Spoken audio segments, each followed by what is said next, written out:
This like super opened up my eyes just in 2 sessions from like starting to read this book with her is like, oh, finally, like I've been looking for this answer. I can't wait to tell my therapist that I talked myself out of an anxiety attack. That is huge.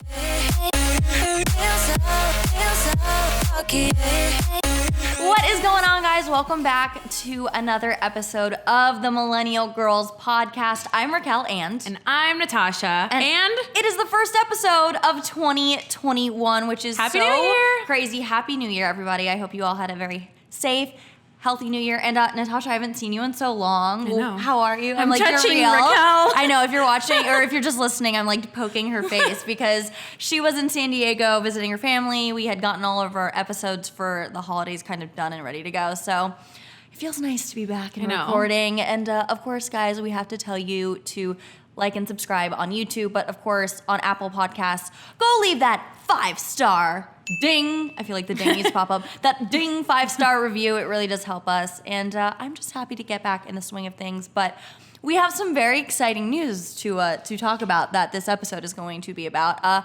We both started therapy. Yeah, we did. We went there, you guys.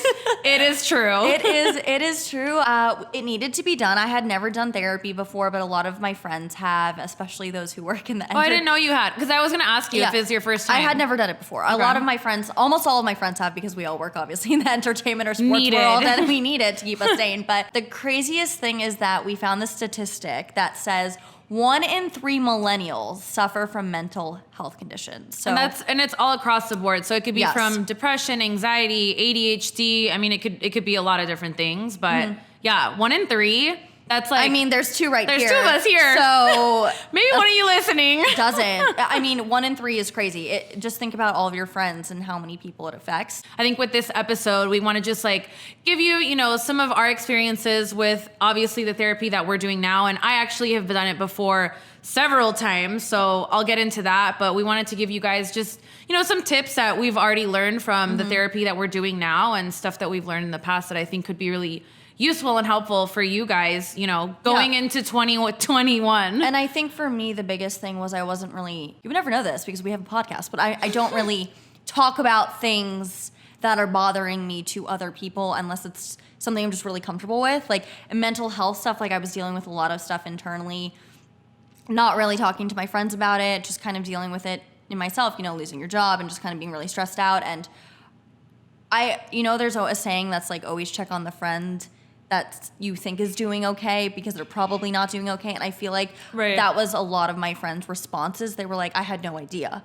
And I was like, yeah, I mean, I was embarrassed. Like I feel like my world is just shattering and falling apart day by day. So I didn't really want to talk about it. So, I mean, it's definitely something, it was something that I was like, I need to make a change for me and not for anyone else. And I think that's the biggest thing. And I've really learned, like, don't be ashamed. If you want to go talk to someone, or there's so many different apps that we'll talk about later, but do it for you and for no one else. Yeah, it has to be something you do for yourself because you are not okay, and that's fine. Realizing it is the first step, really. Right. No, of course. That's a huge step in itself, and I think especially with the world that we are in today, it's definitely becoming more normalized, and obviously people have been vocalizing a lot more about dealing with mental health, and people talk about it on social media, celebrities, influencers, all this kind of stuff. So it's definitely becoming more normalized, which I think is making it easier to talk about too. But still, it's obviously not that easy because this is the first time that you're doing therapy. And I'm sure any of you listening, I mean, whether you've done therapy or not, I mean, sometimes you just have to let it out in whatever way that is, whether it's something creative, whether it's journaling or speaking to a therapist. Yeah. Now, what was the point that kind of got you to, I need to do it again? The first time I did therapy ever was actually when I was in high school. Okay. So it's been a long time that I've been kind of like on and off. I've seen different therapists over the years from moving and stuff. And this time it was like, I start seeing the signs where I'm like going into total depressive state. Okay. And so what are those signs? And the reason why I'm aware of this now is because it's happened to me several times. So now I'm aware, I'm like, oh, okay, I'm going down that road again, which is... We don't wanna. Which is, I'll start feeling like, I'll just straight up start feeling depressed. I'll start feeling like I don't want to get out of bed. I start losing motivation for all things. Things that are supposed to make you happy, you're not really feeling happy about. Like even, for example, something that will make me happy is dancing, right? I mean, I obviously didn't get to dance all freaking year last year because of COVID. I still haven't really either. And having that taken away from me and not having that as an outlet also didn't help the situation. But yeah, definitely like that feeling of not wanting to get out of bed is when I know I'm like, okay, I'm seriously like getting to that place. Because a few years ago, for the first time ever, I was at that place so bad where I was like, I think my last year of university, so I was a senior, and I was not wanting to get out of bed, and I wouldn't get out of bed. And I was literally there the next day, and my ex was like, what the hell is like going on with you? Like, you're literally not getting out of bed to go to your classes. And I was like, I don't even want to talk. Like, I don't want to speak to anybody. And at that point, when I think I spoke to a therapist or something, that was the first time that I took antidepressants ever. And I was always super, super like very hesitant. Yeah, like I'm more like, let's go the natural route and like, let's try, other things. But like, I was at the point where like, I couldn't even help myself. Yeah. So at that point, and that's when I was you need to get help. Right. Like whether it was speaking to the therapist or not, I mean, they suggested it. So I did try it. I don't remember which one I tried, but I did it for about a month, and I'm not going to get all into that, but there's definitely like steps that you have to take where you're not supposed to play around with it. Like you have to be very consistent and stuff, but I did take it for about a month, and whatever it did, helped me get out of bed. Whether it's a mental thing or not, it did help me, get through the last, months of my senior year. And it takes about 4 weeks to kick in, because I have a decent amount of friends who are on different medicines for anxiety, antidepressant, whatever, but they've had some gnarly side effects, like the migraines and stuff too. Right. So obviously, we are not pharmacists or doctors. Yeah, no, so definitely not. Don't take, I'm just telling you my experience. And so going down that road and getting to that place, I was like, oh shit, like I don't want to go there again. So the most recent time. Recent time. And luckily on my birthday, so that was, a month before, I guess, starting my sessions with a therapist now, my mom actually sent me a gift of 10 sessions with a life coach. So that was my birthday present from her. So that's how this kind of, opened up, because otherwise I don't really know if I would have like done it yourself, taken the time and done it myself. And, if you don't have insurance, that's another thing. Yeah. And so, it's been good. And, we're going to talk to you about some of the tips. Yeah. We have some books here. We have some book recommendations that we want to suggest you and stuff. So, and how about you? I started having panic attacks for the first time ever. I've obviously talked about anxiety and how much I deal with it, but I've never had like a panic attack. Like a legit, I've had anxiety attacks and I can like chill after, but I've never had a panic attack. And it would be to the point, it would always happen. I would wake up at like 3 a.m. and I would feel like my heart is pounding. Like I feel like I would have a heart attack. Right. And it was just to the point of there was no return. And no matter how much I would try and calm myself down, like the Calm app, the anti-stress spray, I would shower. It wouldn't stop. And then I would start throwing up for like 5 hours. Truly, my body was just like rejecting everything that was happening. And it happened 3 times in 3 weeks. It was like clockwork. And I got to the point where I wasn't functioning. And I told you when it was happening. She's like the only person, but I was like, I'm not okay. Like I can't, now it's affecting how I'm functioning as a human being. Right. I need to talk to someone. So I had to get a referral from my doctor. So I called my doctor and told her what was going on. And I love my doctor, like, thank God. She asked all the questions and she asked if, I wanted to be medicated. I said, no, not at this time. I really just want to talk to someone because I've never talked to anyone before. So I found my therapist, and I love him. A lot of people. Guy, okay. Yeah, it's a guy. I've never spoken to a guy, actually. I don't know. I called, honestly, 10 different therapists, and the one I wound up with, he was accepting new patients. No one's accepting new patients because everyone's Everyone needs therapy. No, everyone's dealing with it because of the pandemic. Right. Even my therapist said, he was like, I was going to retire, and then this all happened. And he's like, I couldn't. My clients were literally not well. So, yeah, and I mean, it's really crazy because I found out the one thing about therapy is your brain obviously just stores traumatic experiences and you forget about them because you're trying to put them away, and you think about things just because you're saying in therapy things start to come back. Things just come out and you're like, I totally forgot this happened. Like, and my friend told me that was going to happen. And she's like, no, things are going to happen. Like, you're going to remember things from like your childhood. Oh, yeah. That you don't even, like being bullied in like 4th grade. Totally. And it's so crazy what I remember. And that's the thing that's really a blessing with therapy. Like, if any of you have ever been hesitant to speak to a therapist, again, if you have the means and such, and which there are some cost-effective ways that we're going to talk about later on in the episode. But yeah, I mean, there are things that come to the surface that not only you forgot about, but they'll ask you certain questions that will make you think about something in a different way that you didn't think in that perspective before. And that's when really the blessing in therapy for me, because each therapist and not every therapist is right for you, or, I mean, I got finding really your match lucky. is tough. I got really, really lucky. I've heard, a bunch of my friends have gone through like 5 therapists, and even you've told me you didn't match with some. And I mean, I got really lucky with mine, and it's honestly like it's like talking to a grandpa, like my grandpa. Like, he's older, but I think that's good, because I didn't want a young therapist who was like, oh, it's okay, like, you'll be, you know what I mean? Just, you'll be fine. So actually, I will say, I did speak to one young therapist before. She was a counselor at my university. And so that was around the same time that I started doing antidepressants. I was finishing my senior year.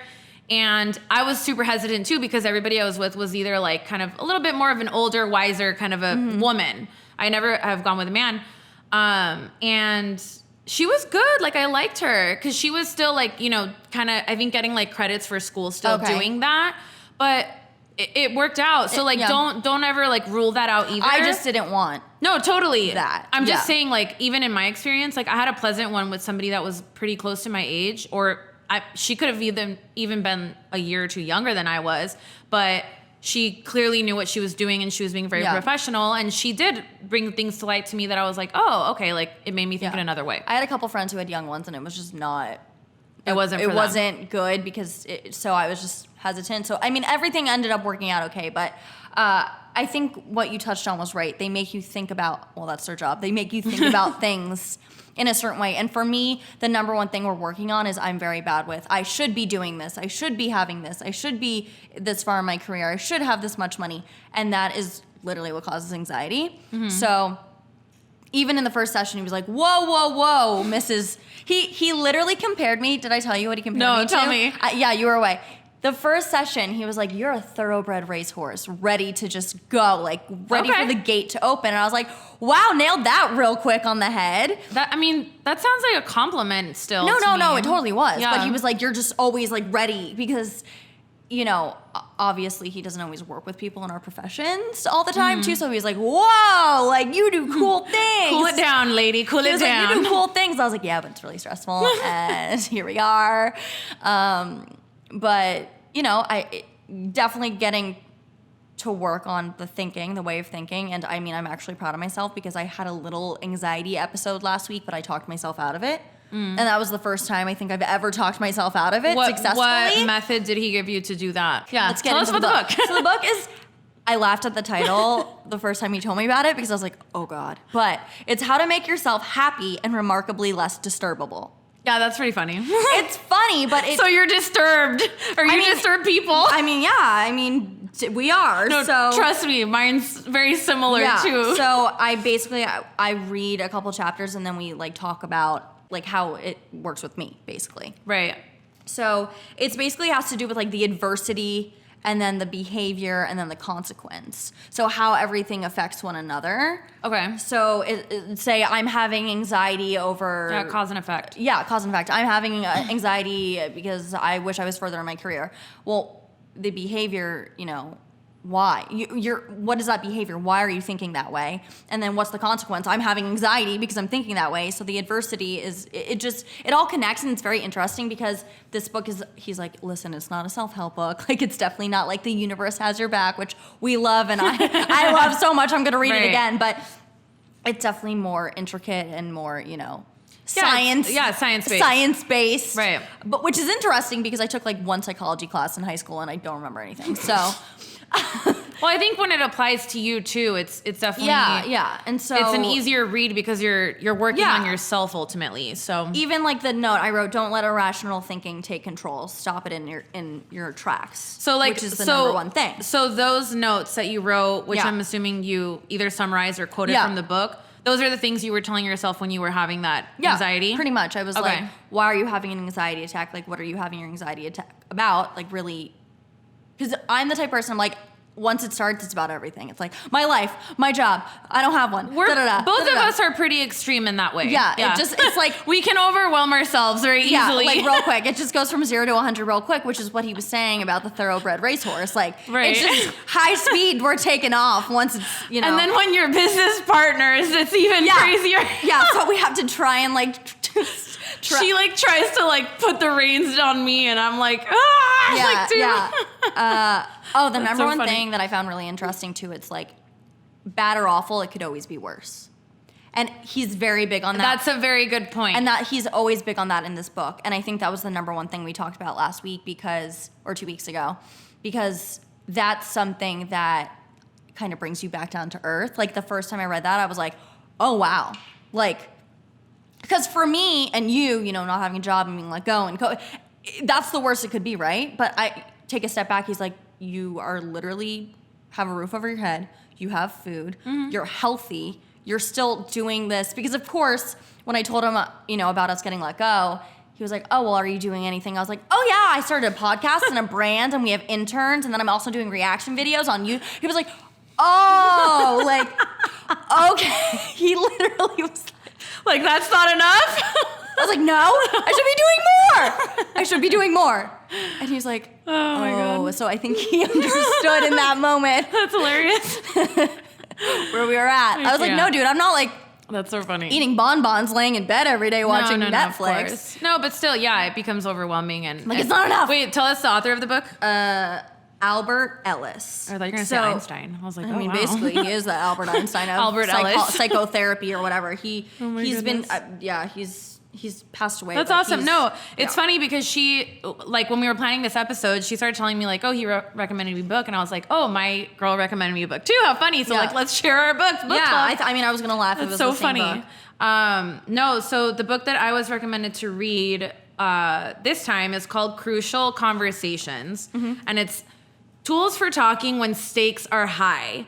And it's by a lot of different authors, Patterson, Grenny, McMillan, Switzler. But this so far I've gotten into like a third of the book or something. And it's really interesting because in a similar way, it's kind of cause and effect, but it's more so giving you like scenarios like in work, let's say. Mm-hmm. From the book, it puts a scenario where all of you are in the same room and one person basically addresses the CEO because he, let's say, gives like a really bad example of something, like he wants to make a change in the company and everybody was like, whoa, no, don't do it. Don't bring it up. And the CEO is like not wanting to listen to everybody else and kind of got aggressive towards everyone. So everybody stakes back, stays silent, zips. And in that scenario, it's teaching you, which is why it's called Tools When Stakes Are High. Mm-hmm. In that scenario, how do you deal? And so you can also apply this in other places in your life. So for example, like if I'm having a conversation with Racquel about something regarding the podcast, sometimes, let's say, I might come off volatile, and I'm using this personal example, and I don't mean to. It's just like my way of trying to get something done, and I'm very to the point. I'm very blunt. I don't like, sugarcoat. I don't sugarcoat. And so I've learned, and I'm not saying just with her, but with people in my life, in work, etc., when I'm trying to get something done, that approach might not be the best, not only for me, but for everybody else. And so this is what is so powerful about the book, and just what I'm learning is like how to basically get a point across and have more impact. It's still being respectful, but also having the impact. Right. And it's just, that's been a struggle for me my whole life. Like, it's not just, it's in personal relations, in my relationships, romantically, in everything. So, it's really good for that. And again, it could be, maybe you're not experiencing that. Maybe you are the person that steps back and you don't say anything. You don't open your mouth. We typically tend to open our mouth, I think, in most scenarios, both of us, like even in work and stuff too. Well, I've gotten to that point. I had to get to that point, I will say, because I've had, points where I didn't because I felt like I couldn't, and it was just not good, and that was a whole You different sit back. mental situation. And then we've both been like, no, what? Like, and so that's the thing. So it's like the extremes, right? So if you're the person where you just zip your mouth and you don't really want to confront anything, this book is super good for that too, because then it teaches you the effective way to do it without, I like that. you know, stepping over a boundary. You're still respectful. You're not, you know, I don't know. It's just a really good approach to it. Yeah, I mean, and it taught me another perspective, because I literally didn't know how to do it. And I'm just anytime I was confronted with a situation where I needed something done, this is the only way I know how. So this like super opened up my eyes just in 2 sessions from like starting to read this book with her, is like, oh,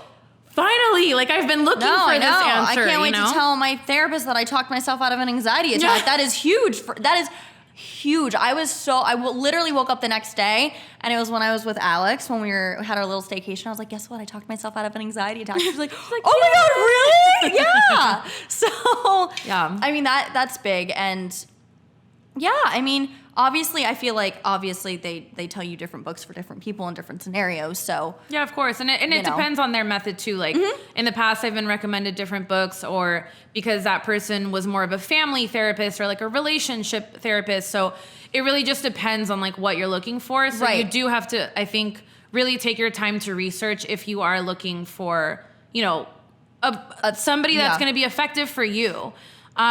Which I think brings us into, you know, different kinds of therapies, whether it's like apps and stuff. One of the things that I used before, you know, COVID hit and, you know, no money and whatever, was I was using the app called Talkspace. And I think that's the most affordable one right now. If you want to download an app, and basically what you do is like, you can go on there, it'll give you like different options of like, it'll give you like 3 therapists to choose from. You take an assessment. So you take an assessment, and then you choose the therapist, and then you start messaging with them, and it's $49 a week. Yeah, it's like the most cost-effective one, I guess, which still, if you add it up, it's like, oh shoot, like that could be $200 out of my pocket a month. I would use that if you don't, you know, have insurance, because if you have insurance, you could have like a $5 copay, and that's amazing. Right. So this is kind of apps, I guess, would be if you either don't have insurance, or if you just don't want to even go see someone, you just kind of want to talk with someone. Yeah. And you message them back and forth. Yeah, you can message them on the app. You can message them as many times as you want. So you could literally just use it as like a place to dump all your thoughts. Your emotions. And then like once they're out, then they'll respond to you. I think, at least in this app, they'll respond maximum twice a day for the, like, I think they obviously take like a day or 2 off, but they'll always respond back with something. It just might not be immediately. So that's the only thing, is like, I feel like it's very good if you need to do your dumps, like your mental dumps or emotional dumps, rather than like if you're going to sit for an hour and either on Skype or on the phone or in person with therapists and like get it all done. Like, I feel like sometimes that's a little bit more proactive. Like I do prefer the one-on-one for that 1 hour a week. Oh, same. I need to like tell my dude like all of his issues, all of it, because you want to solve them now. Yeah, well, rather than like it just being sitting there in the chat. So. I feel like for me, because I'm always on my phone, like it was nice to have like someone. It's telehealth. Most therapists are doing telehealth right now. I actually don't know any single person. I called 10 different therapists that are doing in person because of COVID. So it's kind of like Skype. You literally are just Skyping with the person. But there's also BetterHelp, which is online counseling wherever you are, and that's $80 a week. So, I mean, it just kind of depends. There's also Brightside, Regain. Those are all for therapy apps. Right. But there's also mindfulness apps, which is kind of the direction. What we use. What we use, you know, kind of, you can do check-ins and kind of do little things like that. So for that, it's Headspace. That's a mindfulness app. Your first 2 weeks are free, and then it's what, $12.99 a month, which is pretty good. And that you can use as much as possible. I have the Calm app. That's for mindfulness.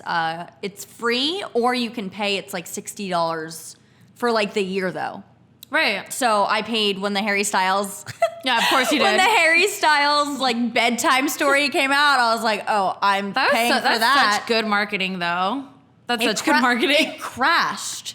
The app crashed, and like, honestly, I listened to it and passed out. It's smart. I got 12 minutes in, and I was like, out. And I'm who doesn't want to sleep to that? Oh, seriously, he's like. LOVE and his accent. You're just like, I love you. You're like, I love you and sweet dreams. Literally, it was great. You can pretend he's next to you, but he's really not. Yeah, literally. I'm like, Harry, I love you. And then there's the 5-minute journal. You knew about that, right? Yeah, so I've never used 5-minute journal, but I get, apparently, you know, I'm part of their target audience because I see it all the time on my ads, like on Instagram and stuff. But it's like an app where it prompts you things. So like, instead of you just forcefully trying to like journal something like handwritten or in your notes on your iPhone, like this app is supposed to prompt you with like certain questions kind of. Oh, and cool. so it like helps you kind of get your thoughts out rather than like you having to make that effort of like, what do I want to write? What are my feelings? It'll be like, how are you feeling today? Like what's the best thing that happened to you today or something? So it kind of like prompts you to journal. The Calm app has check-ins, so I have my alerts set for like 11 and 3, so it'll be like, how are you feeling? And you can put anxious, happy, good, whatever, and it'll give you little updates and it keeps track, which is cool. The Calm app I really like. I'm going to actually open it right now because there's different like things. There's like anxiety, sleep, meditate. So it says for you, sleep, meditate, music, more. So they even have playlists that are like calm playlists. Like Kygo had one like a couple months ago, which was really cool. There's sleep stories, meditations, music, soundscapes. Harry, hello. Harry. There's different things, and then there's daily trips and 7 days of calming anxiety. Like I really like that. How are you feeling? Check-in. But you know, it's all about finding what's good for you.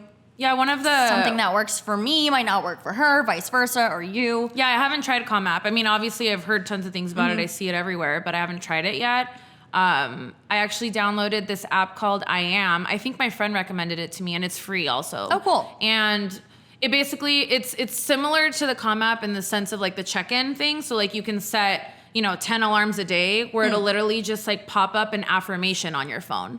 Oh, cool. So it pops up the affirmation like, I'm at peace with my life or something, right? And so like you read that, like it'll literally just pop up like a text message. So you'll like read it to yourself and you're like, okay, yeah, you're right. I Am app, like you're right. It kind of like puts you back into that like positive mental space. And then the other thing too is like, it's more of like affirmations. So like you go in there, you can choose whether to do 1 minute affirmations, 5 minute affirmations. And I do the 15-minute ones. And it pops them up. So you go into the app and then I'll do the 15-minute one, for example, and it gives you tons of topics to choose from. So it could be like abundance, relationships, health, life and career, negative thinking, like all those. So like whatever the heck you're feeling that day, which I feel all of them every day, different day. I'm like, okay, today I'm negative thinker. So I click that for 15 minutes. It'll like give you like timers and it'll do like an affirmation for like 30 seconds and then it'll switch to the next affirmation, the next. I'm going to download that. So it has a ton of different affirmations and you just repeat it to yourself in your head or out loud and you do it for that amount of time. I love that. So even though, again, it takes you to make the step of calling a therapist, setting up an appointment, downloading the app. Okay, I'm going to do the affirmation today. Sometimes I see them, I don't even read them and I'm like, I should have, but. Yeah, listen, we're not saying this is going to fix everyone's issues.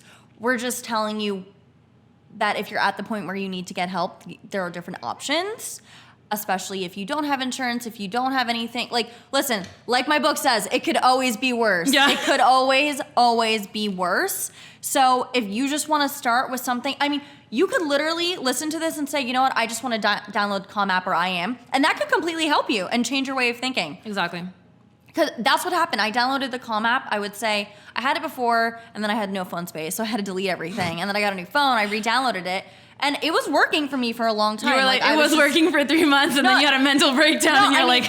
It really was working, and then I don't know what triggered me, and it really just got to the point where the panic attacks were out of control, and I was like, okay, I've got to do something else. Yeah, and I had always wanted to do therapy, just because working in the entertainment industry, everyone's a little cuckoo. So, but I mean, I love my therapist. So that's good. I literally wished him a happy New Year, and then he wished me one back, and then he sent me an article about New Year's resolutions and how you should be wording them, and I was like, oh. You get me. Oh, that's good. I'm like, we need these articles so we can share them. We can share them with everyone. Also, we could put it on our blog, actually. Yeah. Let's do that. I feel like that'd be helpful. And then I think we want to leave you with 3 tips I think that we've both, taken away or learned from everything. I know one of the ones that you've been mentioning. It can always be worse. Right.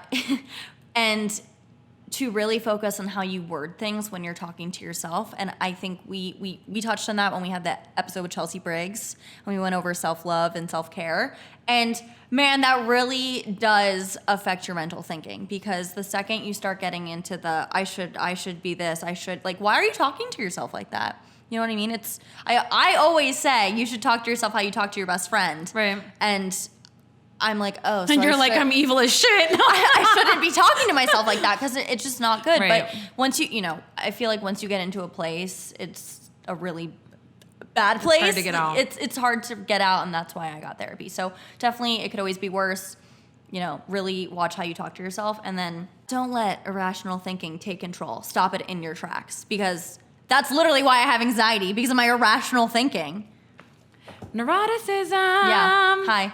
It's true. I had to do an assessment with my therapist. It's because I'm like a perfectionist. So it makes you irrational. Yeah. No, that's neuroticism. Yeah. Because I took an assessment with my therapist this time, and there's a lot of things that come with it, but it was like, you're high neurotic, you're highly volatile. I was like, oh God, what have I done? I didn't have to do an assessment. I just had to fill out a lot of questions, but it's different with everyone. It was crazy because a lot of the questions I was like, no, I don't have any of these issues. It was very work and like performance-based focus, which were all of my aka perfectionist issues. Perfectionist and putting pressure on yourself. Yeah. 3 tips I think that I would say to take away from different therapists that I've been with. One of the therapists I went to when I had my first breakup with my first real boyfriend, I walked into her office. I had my sunglasses on, like typical, like out of the movies. I sit down and I was just like, I got broken up with. I was crying. And she was like, don't want what doesn't want you. Oof. And that literally, as like common sense as that might sound. That's it. Literally, light bulb went in my head. Like I took my sunglasses up, I put them on my head, and I was like, thank you. Like that's literally that's all I needed. I'm hear. done with the session today. And it's so like amen to that. That was a very mic drop moment. Another big one too with another therapist that I was with, she had told me that as children, we always see both of our parents, depending on you and your relationship, obviously. But if you have a pretty good relationship with your parents, you always see them as perfect, because they're your idols when you're growing up. They're the only people that you really know. And so then when you start getting to that age of discovering a different relationship with them and more adult relationship, you start to find out more about their flaws, or one complains about the other. And so I started to see one parent on a pedestal and the other as the fallen or the mistaken one. And then she taught me, look, both of your parents are not perfect. So basically, just because one of them you think might have flaws, the other one equally has flaws too. And that, again, could seem like common sense, but for me at least, and hopefully any of you listening, that was like a very that was an aha moment. Like, wait, you're right. That's true. Like I didn't think of it that way. And the third one, which I mentioned earlier, was approaching people in a way that has more impact. So again, the book that I'm reading, Crucial Conversations, it really goes into depth with that, and really being able to communicate properly, not only in your job, but just in any relationship that you have. So yeah, mine was talking about with people, like you have to kind of accept that no one's going to be just like you. Or your ideal, like what people want people to be like. So my big thing was always like, why are people so incompetent? You know what I mean? Because we've dealt with that so much, especially the two of us in past jobs. I'm like, why are people in charge so incompetent? And my therapist was like, they're going to continue to be incompetent, but you have to figure out how to maneuver that situation. Right. And if it gets to a point where it's affecting you mentally or physically, then it's time to move on. But you can't go into that. The number one thing for me, it was like, you can't go into a situation and be like, oh, you're incompetent. Like, great, everyone's incompetent. Because they probably are going to be. Right. But you can't let it affect your thinking and everything else you do. And I was like, yeah, because ultimately you're the one affected in the situation. Right. You're not, they have no idea that that's all internal with us, right? So the only way for you to actually get whatever you need out of it is, again, finding an effective way to communicate, which is really difficult. I know, obviously struggling here still, but finding that way, you do your trial and error and see what works. And if people are more responsive, then you have that impact that you're looking for. And that was one thing that was like the biggest issue for me when I was working in a restaurant, and when, when my guy was, working in a restaurant as well. and I would see how all these people, aside from obviously, you know, our levels were different. He was at a much higher level than I was, but seeing all these people drawn to him or coming to him and seeing him as a mentor or remembering him or coming back to him, I was like, why am I not having that same impact? Like, it was driving me nuts because I was like, I get the job done. I do all my work. I'm this, I'm that. But again, coming back to this book, conversations. It's finding the way to effectively communicate so that you can really get, I guess, what you're looking for. Mm-hmm. Yeah. Well, guys, we hope this episode helped you. The first one of 2021, we went ham on the first episode. We kind of were debating on what it was going to be about, and I was like, why don't we just, you know, talk about therapy and what we're learning? Because I think we want to be honest and relatable, and we're going to continue to do so. So yeah, and I thank you guys. I hope it helps. Yeah, I hope it helps. That's really like the goal here. Like anything that, you know, we obviously had our resolutions and, you know, our goals or whatever you want to call them, plans for 2021. And that's one of the things that we want to do is just make sure obviously that our episodes keep getting better and better for you guys, and that the content and the things, you know, the topics that we're talking about are relevant and hitting home, useful for you guys. So yeah. Thank you guys for watching, of course, as always. Like, subscribe on YouTube, ring the bell, and on Apple Podcasts, leave us a 5-star review because it does help us, guys. And you guys know what we say here. Peace, love, and unicorns. See you guys next time. Bye, guys. Bye.